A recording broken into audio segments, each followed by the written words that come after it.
नमस्कार विद्यार्थी मित्रांनो, तुम्हा सर्वांचं मिस्टर प्रोफेसर या यूट्यूब चॅनलवर मी स्वागत करतो.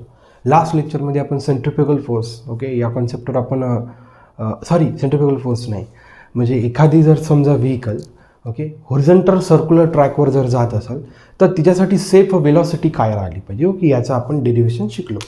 त्या कॉन्सेप्टवर आज आपण 2 ते 4 एक्झाम्पल्स बघणार आहे. जसं की एकदम छोटासा कॉन्सेप्ट होता. सर्क्युलर ट्रॅक होता, ठीक आहे. समजा हा सेंटर झाला सर्क्युलर ट्रॅकचा, ठीक आहे. Towards the centre centripetal force लावतो आणि सेंट्रिपिटल फोर्सची ते ड्युटी करते फ्रिक्शनल फोर्स. आणि अवे फ्रॉम द सेंटर म्हणजे सेंट्रिफ्युगल फोर्स लावतो, त्याचा मॅग्निट्यूड राहतो mv²/r. म्हणजे हा जो काही फ्रिक्शनल फोर्स राहतो ग्रेटर ऑर इक्वल्स टू काय पाहिजे, सेंट्रिफ्युगल फोर्स. त्या कारला जर सेफली जर इथून जायचं असेल त्या हॉरिझॉन्टल सर्क्युलर ट्रॅकमधून, तर ही कंडिशन होती की frictional force greater or equals to म्हणजे फ्रिक्शनल फोर्स ऑलवेज सेंट्रिफ्युगल फोर्सपेक्षा जास्त राहिला पाहिजे, जेणेकरून ती गाडी काय नाही झाली पाहिजे, स्किड नाही झाली पाहिजे, ठीक आहे. मग तिथं फ्रिक्शनल फोर्सची आपण व्हॅल्यू टाकली. त्यानंतर मग आपण ते कारची सेफ वेलॉसिटी फाइंड आउट केली होती, √μr/g. ही आपण कारची सेफ वेलॉसिटी तिथे फाइंड आउट केली होती. बघा, या अशा छोट्याशा कॉन्सेप्टवर प्रिव्हियस इयरमध्ये कसे क्वेश्चन्स आले आणि आपण ते क्वेश्चन्स कशा पद्धतीने आणि अतिशय इझी. आता हे जे काही मी इथं कॉन्सेप्ट शिकवलं आत्ताही तुम्हाला थोड्या प्रमाणात सांगितलं, या छोट्याशा कॉन्सेप्टवर अतिशय इझिली तुम्ही क्वेश्चन सॉल्व्ह करू शकता. पहिला क्वेश्चन बेटा, तेलंगणा स्टेट MSET 2015मध्ये जसं म्हणजे आपली जशी महाराष्ट्राची CET एक्झाम होते तशी तेलंगणा स्टेटची MSET एक्झाम राहते. 2015ला आलेला हा क्वेश्चन आहे. आणि जो काही आपण काल कॉन्सेप्ट शिकलो ना तोच vehicle along a horizontal circular track. बघा, अतिशय इझी. बघा, a car is moving at a speed of 60 km/h. म्हणजे कारची आपल्याला वेलॉसिटी दिली आहे 60 km/h. चला, traversing a circular track of a radius. त्या सर्क्युलर ट्रॅकची आपल्याला रेडियस दिलेली आहे 60 metre. Full stop. The minimum coefficient of friction to prevent the skidding of the car. They are asking to find the coefficient of friction. Skidding the car is आणि त्यांनी acceleration due to gravity घ्यायला सांगितला 10 m/s². म्हणजे त्या circular ट्रॅकमध्ये आणि कारच्या टायरमध्ये coefficient of फ्रिक्शनची value किती राहिली पाहिजे, जेणेकरून ती कार स्किड नाही झाली पाहिजे. आला क्वेश्चन लक्षात यायला पाहिजे. त्यांनी काय विचारलं की त्या टायरमध्ये जी काही व्हीकल जी काही कार आहे त्या कारच्या टायरमध्ये आणि त्या सर्क्युलर ट्रॅकमध्ये कोएफिशियंट ऑफ फ्रिक्शनची व्हॅल्यू काय राहिली पाहिजे, जेणेकरून ती कार त्या सर्क्युलर ट्रॅकमधून स्किड नाही झाली पाहिजे. म्हणजे आता कोएफिशियंट ऑफ फ्रिक्शन जास्त पाहिजे. समजा सर्क्युलर ट्रॅकमधून ते स्किड नाही झाली पाहिजे, याचा अर्थ म्हणजे जे कोएफिशियंट ऑफ फ्रिक्शनची व्हॅल्यू चांगली पाहिजे. कोएफिशियंट ऑफ फ्रिक्शनची व्हॅल्यू चांगली पाहिजे याचा अर्थ काय, ती व्हॅल्यू मॅक्सिमम पाहिजे. आता कोएफिशियंट ऑफ फ्रिक्शनची व्हॅल्यू मॅक्सिमम कशी होऊ शकते, टायरची ग्रिप्स मजबूत पाहिजे. टायरची काय पाहिजे, ग्रिप्स काय पाहिजे आपल्याला, मजबूत. त्या कारची स्पीड, सर्क्युलर ट्रॅकचा radius, acceleration due to gravity आपल्याला 10 घ्यायला सांगितलं ना, आणि they are asking to find the value of mu. बघा, एकदम सिम्पल क्वेश्चन आहे. बघा, आपला जो काही सेफ वेलॉसिटीचा फॉर्म्युला आहे तो किती आहे, सेफ स्पीडचा √μr/g. चला, बघा, V म्हणजे स्पीड दिलेली आहे, ठीक आहे. म्यू फाइंड आउट करायचं आहे आणि R आणि G दिलेलं आहे. या फॉर्म्युल्यात तुम्हाला 3 गोष्टी दिलेल्या आहे. We are asking to find the fourth one. That is nothing but the mu which is called coefficient of friction. Now see. आता काय करू, या इक्वेशनला आपण काय करू, स्क्वेअरिंग ऑन बोथ साइड. आपल्याला म्यूची व्हॅल्यू पाहिजे, आपल्याला म्यू सेपरेट करायचं इथनं. Therefore v² equals to μr/g. Squaring केल्यानंतर स्क्वेअर रूट आणि स्क्वेअर गेट कॅन्सल. आपल्याला म्यूची व्हॅल्यू पाहिजे, R/g आपण काय करू, shift. Therefore v²/rg equals to mu. This implies mu equals to v²/rg. बस झालं, काही प्रॉब्लेम नाही. फक्त एक अडचण आली की km/hचं आपल्याला मीटर/सेकंड मध्ये काय करायला लागणार आहे, कन्वर्ट. बघा, इथं मी स्पीड घेऊन घेतो 60 km/h. मी तुम्हाला मागेही सांगितलं की km/hचं मीटर/सेकंड मध्ये जात असताना जी काही व्हॅल्यू दिली राहते, मूळ जी काही तुमची बेसिक व्हॅल्यू दिली राहते, तिला 5/18 ने मल्टिप्लाय करायचं. ॲटोमॅटिक ती कशात कन्वर्ट होते, मीटर/सेकंड. तुम्हाला मागे सांगितलं km/hचं मीटर/सेकंड मध्ये जात असताना जी काही तुमची बेसिक व्हॅल्यू दिलेली राहते km/hची, त्या व्हॅल्यूला 5/18 मल्टिप्लाय करायचं, ती कशात डायरेक्ट कन्वर्ट होते मीटर पर सेकंड. बस आता काही प्रॉब्लेम नाही. बघा हे आपल्याला SI युनिटमध्ये दिलेलंच आहे ऑलरेडी दोन्ही गोष्टी, आणि हे पण आपण SI युनिटमध्ये कन्वर्ट केलं. सगळ्या व्हॅल्यूज याच्यात पुट करा आणि तुमचं फाइंड आउट करा सोल्युशन. बघा वीची व्हॅल्यू किती आहे 60 × 5/18. या दोघांचा काय आहे हो स्क्वेअर. ठीक आहे, डिवायडेड बाय R किती देऊन आहे 60, G किती देऊन आहे 10. Just simple calculations. बघा आता कॅल्क्युलेशन्स कसे करायचे. बघा 60 2 वेळा, स्क्वेअर म्हणजे काय 60 किती वेळा आहे 2 वेळा. ठीक आहे, 5 किती वेळा आहे 2 वेळा. ठीक आहे, 5 × 5. आणि 18 किती वेळा आहे 2 वेळा, divided by 60 × 10. Just simple calculations आहे. आता बघा आता ही जी काही खालची टर्म्स आहे ओके, हे कोणाजवळ जाईल 18 जवळ जाईल. ओके, म्हणून आपण याला असं लिहू शकतो 60 × 60, 5 आपण काय लिहून ठेवू 25, डिवायडेड बाय 18 × 60 × 10. ओके, म्हणजे ही जी काही टर्म आहे कोणाजवळ जाते 18 जवळ जाते. बघा आपण हिचा 5 काय केलं 25. बघा आता बघा हा एक आणि हा 60 काय झाला कॅन्सल झाला. ठीक आहे, त्याच्यानंतर बघा 10 काय झालं इथं कॅन्सल. आता इथं बघा 6 कसा sin 3 18 म्हणजे कितीचा भाग गेला 6 कसा sin 3 18. एक मिनिट बघा 60 × 60 बरोबर आहे.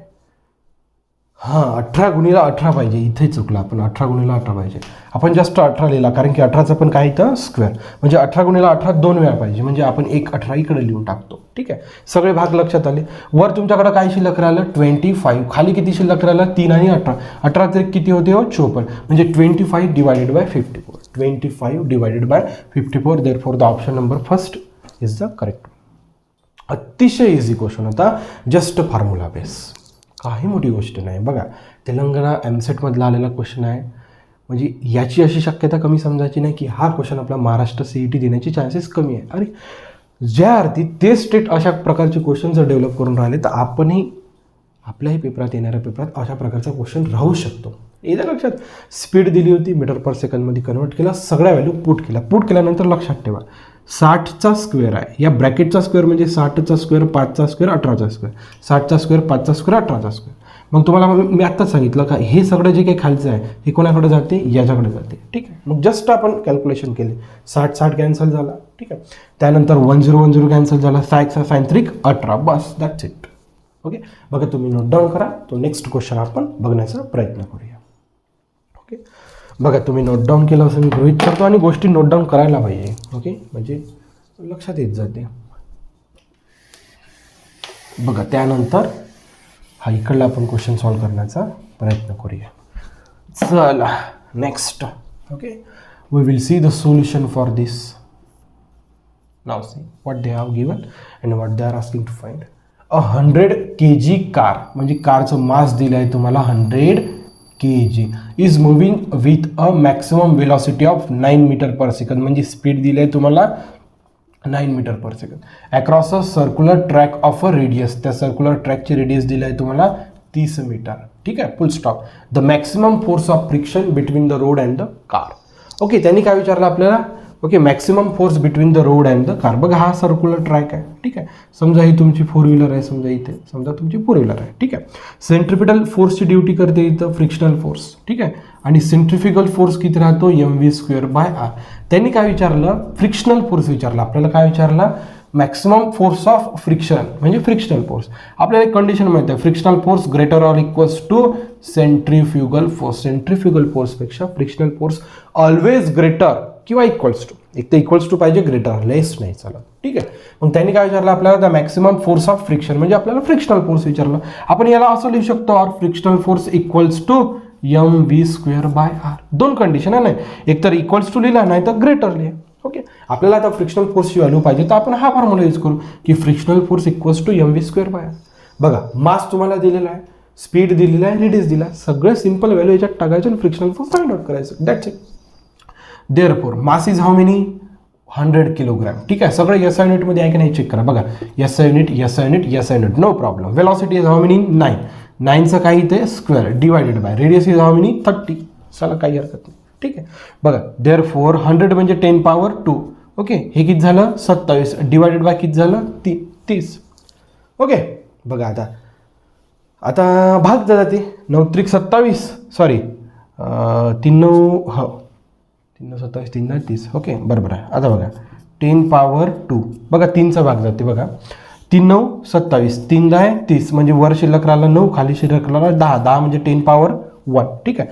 आता बघा हा 10 आणि हा 10 काय झाला कॅन्सल म्हणजे 10 × 9 किती शिल्लक राहिला 90. किती शिल्लक राहिला 90. नाही फोर्स व्हॅल्यू तर आली नाही. बघा मास 100 किलोग्रॅम दिलेला आहे आपल्याला. इथं चुकलं ना आपलं. 9 त्रिक कसं आहे बाबा हे इथं चुकलं ना. 9चा स्क्वेअर मी 27 लिहिली. 9चा स्क्वेअर 27 कसं राहील बाबा 81 राहील ना. बघा देअरफॉर 100 म्हणजे 10 पॉवर 2 हे 9 × 9 लिहून टाकू आपण डिवायडेड बाय 3 लिहिलं. ठीक आहे असं लिहू शकतो आपण. 9चा स्क्वेअर देअरफॉर 10 पॉवर 2. आता बघा हे 9 1 9 9 10 नाही 9 त्रिक 27चाच भाग जात आहे का नाही. 3 त्रिक 9 हा 3चा भाग घेऊ. ठीक आहे 3 त्रिक 9 3 10 30. ठीक आहे म्हणजे वर शिल्लक राहिलं 9 त्रिक 27 भागीला किती शिल्लक राहिलं 10. बघा 110 110 गेट कॅन्सल म्हणजे 27 गुणिले जर 10 केला तर किती येते 270 न्यूटन. 270 न्यूटन फोर्स यायला पाहिजे 270. बघा अतिशय सिंपल आहे. थोडं माझे मिसकॅल्क्युलेशन झालं. बघा मास आपण 100 घेतलं स्पीड 9 दिली होती त्याचा स्क्वेअर केला आणि भागी रेडियस. ओके 9 × 9 लिहिलं 9चा स्क्वेअर मग 3चा भाग दिला 3 त्रिक 9 3 10 30 म्हणजे वर किती शिल्लक राहिला आता बघा 9 आणि 3 9 त्रिक 27 लिहिलं आपण. ओके 10 पॉवर 2 खाली किती शिल्लक राहिलं 10. मग 110 काय झाला एका 10 सोबत काय झाला कॅन्सल मग 27 आणि 10 270 Newton. This is the value of the frictional force. आणि फोर्स आहे त्याच्यामुळे फोर्स युनिट काय राहायला पाहिजे न्यूटन. काय राहायला पाहिजे न्यूटन. बघा अशा पद्धतीने आपण दोन्ही एक्झाम्पल्स व्यवस्थितरित्या सॉल्व्ह केलं आहे. तुम्ही नोट डाऊन करा. 2 एक्झाम्पल्स घेऊया. अतिशय easy straight forward formula based questions आहे. बघा solution bend in a level road. Okay इथं बेंड म्हणजे तो जो काही सर्क्युलर शब्द आहे सर्क्युलर ट्रॅकच्या ऐवजी आणि बेंड शब्द वापरला लक्षात ठेवायचं. Okay bend in a level road. Level road म्हणजे हॉरिझॉन्टल हे त्यांना लक्षात. बेंड म्हणजे सर्क्युलर ट्रॅक आणि लेवल म्हणजे horizontal road. Has a radius of 100 meter. आपल्याला त्या सर्क्युलर ट्रॅकची रेडियस दिलेली आहे 100 meter. Okay the maximum speed with which a car turning this bend without skidding. ठीक आहे म्हणजे कोणत्या स्पीडनं विदाउट स्किडिंग ओके ते कारने काय केलं पाहिजे टर्न केली पाहिजे. ते कारची मॅक्सिमम स्पीड काय राहिली पाहिजे. If the coefficient of friction between the tyres and the surface of the road is म्हणजे आपल्याला म्यूची व्हॅल्यू दिलेली आहे 0.8. ठीक आहे विल बी आणि आपल्याला दिलेलं आहे acceleration due to gravity 9.8 meter per second square. बघा जे दिलेलं आहे तेच घ्यायचं. मागच्या एक्झाम्पलमध्ये आपल्याला ॲक्सेलरेशन ड्यूटीची व्हॅल्यू 10 दिली होती मीटर पर सेकंड स्क्वेअर. इथं 9.8 म्हटलं आहे तीच घ्यायची. ठीक आहे आपल्याला काय विचारते द मॅक्सिमम स्पीड म्हणजे आपल्याला विचारली कारची सेफ वेलॉसिटी. कोणत्या सेफ वेलॉसिटीनं कार ओके त्या सर्क्युलर ट्रॅकमध्ये विदाउट स्किड करता सेफली काय झाली पाहिजे मूव्ह झाली पाहिजे. हे लक्षात बस काही हरकत नाही. आपल्याला सेफ वेलॉसिटीज आपल्याला just we have to use the formula V safe equals to काय फॉर्म्युला आहे square root of mu R G. हां आणखी एक पुन्हा एक गोष्ट सांगायची राहिली. जो काही कोइफिशियंट ऑफ फ्रिक्शन ओके ही जी काही फिजिकल टर्म आहे हे युनिटलेस आहे. बघा 0.8 किंवा मी मागच्या एक्झाम्पलमध्ये आपला जो काही पहिला याचा ऑप्शन आला होता 25 डिवायडेड बाय 54 त्या चारही ऑप्शन्सला युनिट नव्हतं. तर कोइफिशियंट ऑफ फ्रिक्शन हे युनिटलेस क्वांटिटी लक्षात ठेवायचं 0.8 just they have given the numerical value that is why we call that physical quantity is a unitless. Clear. बघा आता काही नाही सरळ याच्यात व्हॅल्यू पुट करायचा. देअरफॉर बघा square root of mu is how many 0.8 into R. R is how many 100 म्हणजेच किती 10 power 2. G is how many 9.8. Just make it the simple calculations. बघायला आपण असं लिहू शकतो 0.8ला 8 इंटू 10 पॉवर -1 लिहितो. ओके 9.8ला 98 इंटू 10 पॉवर -1 लिहितो आणि 10 पॉवर 2 लिहितो. 10 पॉवर -1 -1 10 पॉवर -2 10 पॉवर -2 कोणासोबत कॅन्सल झाले 10 पॉवर 10 सोबत. ओके आता फक्त शिल्लक राहिलं स्क्वेअर रूट ऑफ 98 इंटू 8 बस झालं. देअरफॉर स्क्वेअर रूट ऑफ बघा 8 8 64 4 हातच्याला 6 9 8 72 72 आणि 6 784 आणि स्क्वेअर रूट ऑफ 784 होते 28. स्क्वेअर रूट ऑफ 784 किती येते 28. 28 मीटर पर सेकंड. तुम्ही सेफ स्पीड काढली तर स्पीडचं जो काही युनिट राहिलं पाहिजे तो करायला पाहिजे metre per second. Therefore 28 metre per second. अतिशय सिंपल कॅल्क्युलेशन्स. येतं लक्षात. बघा त्यानंतर नेक्स्ट हा रिमेनिंग क्वेश्चन करून घेऊया. Then we will stop for this video lecture. Now see what they have given and what they are asking to find. Okay, a body is moving in a circular orbit with a static friction. Static friction म्हणजे coefficient of friction. एकच गोष्ट झालं. येतं लक्षात. बघा इथे जसं शब्द यूज केले फ्रिक्शन किती दिला आहे म्यू 0.2. येतं लक्षात. बघा म्यूला आपण मी आतापर्यंत तुम्हाला जे काही सांगत आलो ते काय होतं कोएफिशिएंट ऑफ फ्रिक्शन. त्यांनी काय शब्द यूज केला स्टॅटिक फ्रिक्शन. एकच गोष्ट लक्षात ठेवा.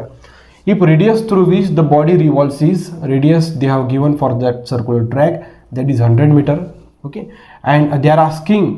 Okay, so now they are giving the value of g is 9.8 meter per second square. Okay, we have to use only those values what they have given. आपल्याला जे काही व्हॅल्यू दिल्या तेच यूज करायचं आहे. इथं आपल्याला जीच्या ठिकाणी 10 घ्यायचं नाही. जे दिलेलं आहे ते यूज करा. ठीक आहे. समजा काही न दिलं राहिलं तर 10 यूज करा. Then the maximum speed with the body revolve. They are asking to again find the safe speed. म्हणजे हे दोन्ही एक्झाम्पल एकसारखेच आहे. आपल्याला म्यू आर जे दिलेलं आहे सेफ स्पीड आपल्याला फाइंड आउट करायला विचारत आहे. सेफ स्पीडचा तुमच्याकडं फॉर्म्युला आहे square root of mu. Mu is 0.2 into R. R is nothing but 10 power 2. G is nothing but 9.8. Just make it simple calculations. बघा 0.2ला आपण 2 इंटू 10 power -1. 9.8ला 98 into 10 power -1 into 10 power 2.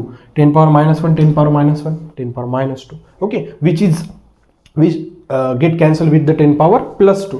So what remains in the square root 2 into 9.8. Okay, no problem. हे किती येते 196. याचं calculations किती येते 196. 98 गुणिले 2 98चे डबल म्हणजे 196 आणि स्क्वेअर रूट ऑफ 196 अरे 14 किती 14 meter per second. This is your त्या जो काही जी काही व्हेकल आहे त्या व्हेकलची safe speed 14 meter per second. बघा अशा पद्धतीनं स्ट्रेट फॉरवर्ड क्वेश्चन्स येण्याचे चान्सेस राहतात. तुम्हाला तो फॉर्म्युला माहिती राहिले पाहिजे आणि फॉर्म्युला माहिती राहिल्यावर ह्या कॅल्क्युलेशनची थोडीफार प्रॅक्टिस करा. जशी तर स्क्वेअर रूट ऑफ 78428 माहिती पाहिजे. स्क्वेअर रूट ऑफ 19614 माहिती पाहिजे. इथं लक्षात. ओके, चला नेक्स्ट व्हिडिओ लेक्चरमध्ये आपण नवीन कॉन्सेप्टसोबत लवकरच भेटूया. So thank you for watching. See in the next video.